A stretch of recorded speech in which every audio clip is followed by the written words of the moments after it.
On va commencer avec ce son.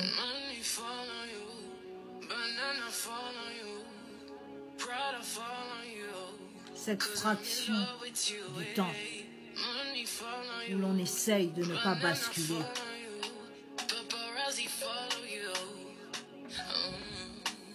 Apaisant d'abord notre colère.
Bonsoir, je voulais commencer par un son rythmé mais en même temps qui apaise, parce que ça parle d'amour, parce que ça parle d'amour de l'être humain finalement. J'avais besoin de commencer par ce son pour vous dire que parfois la vie de quelqu'un ou un choix peut se décider en une fraction de seconde. Et cette fraction de seconde, parfois on ne la valorise pas, on la trouve si peu importante, et finalement c'est pour s'apercevoir que cette fraction de seconde a été déterminante les jours à venir. Nous avons tous vu ces temps-ci des posts de félicitations pour un acte de bravoure, pour un acte courageux d'un capitaine de police. Je dis police parce que habituellement c'est ce genre de forces de l'ordre qui sont dans la rue. Je peux me tromper, mais c'est pas si important finalement. Et je n'ai rien dit. J'ai lu, j'ai eu des gros yeux en mettant des icônes parce que je trouvais ça énorme. Je trouvais ça énorme. Parce que c'était tellement proche d'un événement, cet acte de bravoure et cette disparition. Je me suis dit, comment on peut arriver à être aussi ténébreux en diffusant de tels fakes. J'ai cru à un fake. J'ai espéré que ce soit un fake. Malheureusement, au fil du temps, on a eu des affirmations un peu plus appuyées et après la confirmation. La mort, c'est normal. C'est une fin. C'est c'est la suite logique de la vie. Mais la mort provoquée, c'est atroce. La mort provoquée par inadvertance, on a mal, mais on arrive à pardonner. La mort provoquée, téléguidée, organisée, programmée, minutée, c'est un meurtre, c'est un assassinat. La mort programmée, accompagnée de tortures inhumaines, de tortures indescriptibles. C'est un assassinat. La mort programmée d'un individu lambda que l'on a rencontré dans une rue par inadvertance, par le pur des hasards, c'est atroce. On digère ça en disant on a rencontré un fou. On digère ça quand on dit on a rencontré un fou. Et c'est tombé sur moi. C'est la faute à pas de chance finalement. La mort programmée par ses pairs.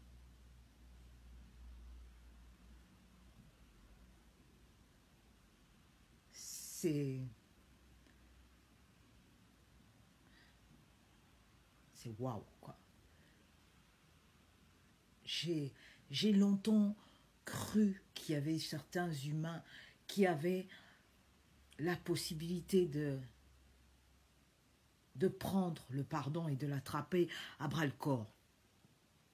C'est au fur et à mesure de ce combat, je me rends compte que dans ce combat, on nous demande parfois beaucoup trop.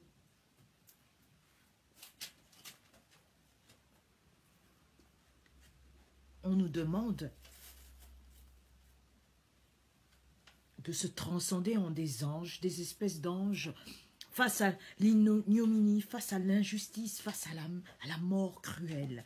On nous demande de sourire, on nous demande d'apaiser nos cœurs, on nous demande de juste glorifier Dieu et d'espérer que les choses changent. Et on vous demande d'enterrer avec la paix de l'âme, la paix du cœur, vos pères, votre frère, votre sœur. On vous demande de ne pas vous radicaliser parce qu'il faut garder son humanité. On vous demande de pardonner. On vous demande de vous rassembler avec des parfaits connards parce qu'on le sait que ce sont des connards. Mais on a aussi la super phrase qui dit « Vaut mieux avoir notre ennemi de près que de loin ». On nous demande, on nous demande. On n'apaise pas pour autant nos cœurs. On n'apaise pas nos cœurs. On nous demande un peu trop. Un homme, une fraction de seconde, la décision d'une vie. La décision d'une vie d'être un parfait humain, d'être la personne qui va respecter l'être humain, pour une fois d'être du bon côté de l'histoire, pour une fois défier ses pairs, pour une fois dire ce n'est pas parce qu'un ordre est là qu'un ordre est bon. Une fraction de seconde. Monsieur Dianza, capitaine Dianza, a pris la décision la plus humaine, la plus juste, la plus glorieuse d'un soldat, de cette trempe, d'un homme. Une fraction de seconde pour décider d'être du côté du bien et pas du côté obscur. Pour avoir été un humain, une fraction de seconde, de n'avoir pas pensé à lui, de n'avoir pas pensé à ses pairs, de n'avoir pas pensé à l'ordre établi. Juste parce que en face, C'était des êtres humains comme lui. Il a mérité la torture. Il a mérité qu'on vienne le chercher chez lui. Qu'on le torture. Qu'on lui fait subir des atrocités physiques. Et qu'on aille jeter son corps dans un hôpital pour les mettre en responsabilité. On n'assume même pas ça. Mieux, on parle d'asthme. On écrase toute une destinée pour une fraction de seconde d'humanité. Mais qui êtes-vous? Et quand on fait ça à votre chef, quand on fait ça à l'un des vôtres, vous pensez que quoi? Vous pensez que vous êtes à l'abri parce que votre silence vous protège. C'est une protection à court terme, mes frères. Votre tour viendra. Parce que quand on est un être humain, il y a un moment donné, on est obligé de dire non. Et quand on dit non,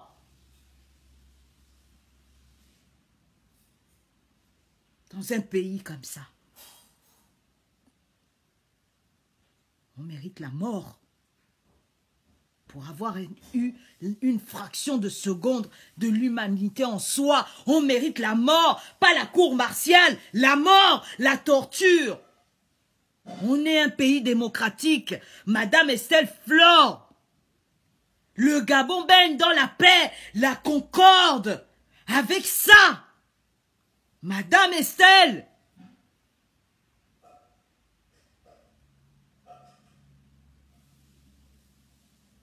vous êtes des personnages ignobles. Vous êtes la cruauté personnifiée. Vous êtes des chiens. Vous êtes la bête. Vous n'êtes qu'un détail, finalement. Parce que si vous étiez si important que ça, on ne commet pas autant d'atrocités en peu de temps. On ne commet pas autant d'atrocités en peu de temps. Qu'est-ce qui vous effraie dans une marche? Qu'est-ce qui vous effraie dans le mot confrontation quand on n'a jamais levé une seule arme contre vous? Vous voulez quoi de nous? Vous voulez voir en nous la bête? Vous voulez qu'on soit obligé d'appliquer les mêmes méthodes que vous?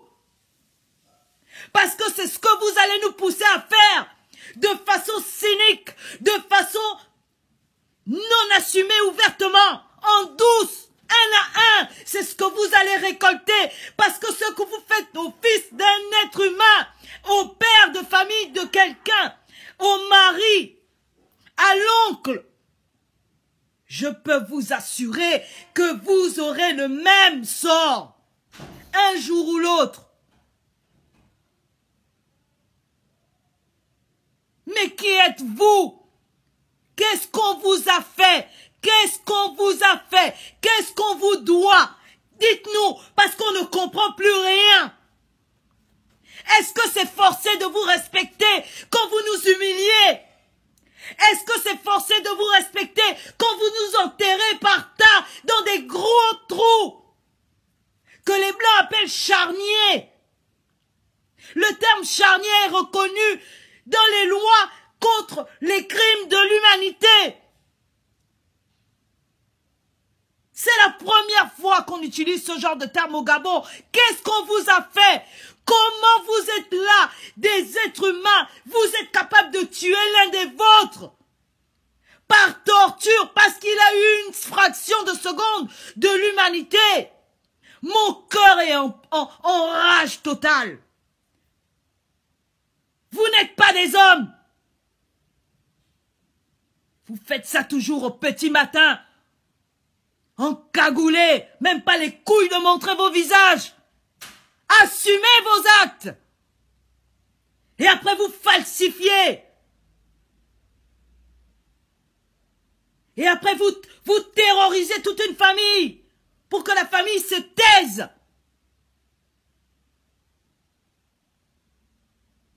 Vous allez payer ça un à un, par n'importe quelle forme. Si c'était le fils de quelqu'un, si c'était le père de quelqu'un, je peux vous assurer que chaque membre de sa famille, ayant vu son corps, ayant en face votre arrogance, votre mensonge sur le meurtre que vous avez commis, vous allez payer de n'importe quelle forme. Ali nous a fait le coup, non? Il est où? Continuez. Votre frère d'armes, on le tue. Votre chef, votre collègue, vous ne dites rien. Vous servez la bête. Vous ne servez pas le drapeau. Vous n'êtes pas des hommes. Parce que vous êtes des fiottes. Vous faites ça en douce. Quand on se dit homme, on fait ça ouvertement. On voit. Pour la désobéissance d'un ordre établi, quand on est dans un corps, c'est la cour martiale, c'est la prison. Ce n'est pas la torture. Vous avez signé une charte. Vous avez ratifié un traité contre la torture sur l'être humain.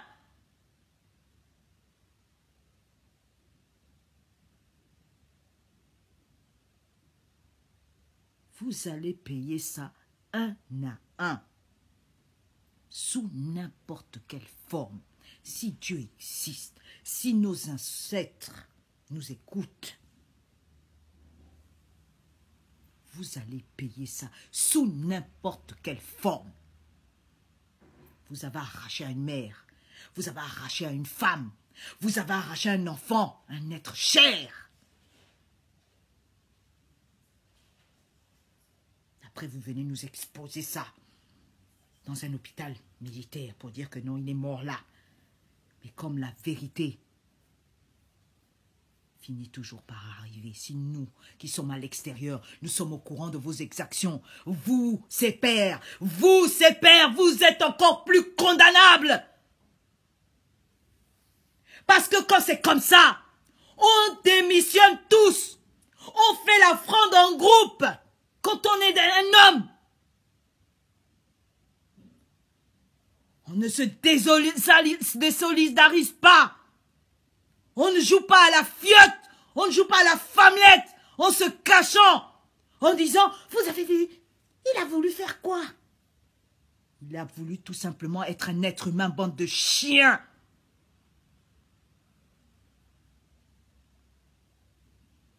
Mon père comprendra quand j'emploie ces mots. La chienlit, quand elle est installée, on emploie ce genre de mots. C'était un vrai homme. C'était un vrai soldat.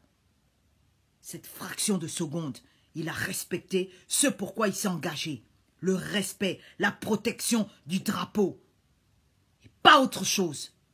On ne l'a pas, il ne s'est pas engagé pour un meurtre de masse, comme vous. Il est mort en héros. Bande de fiottes. Je suis le capitaine Dianza. Bande de fiottes. Allez, balai.